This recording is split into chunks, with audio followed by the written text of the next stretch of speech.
Zuciyarmu sai zama gidan Ubangijinmu. Allah da kyau. Ba za mu fasa yabon ka ba.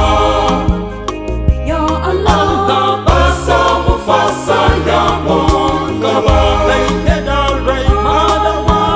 Ba za mu fasa yabon ka ba.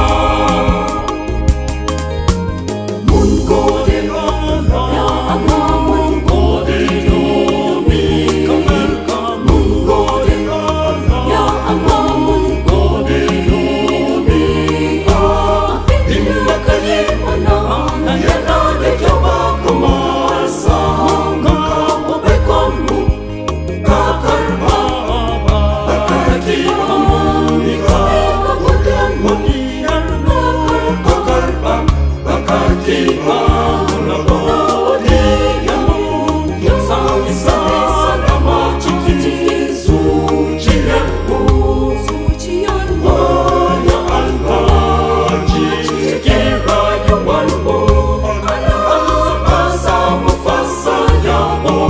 Come on.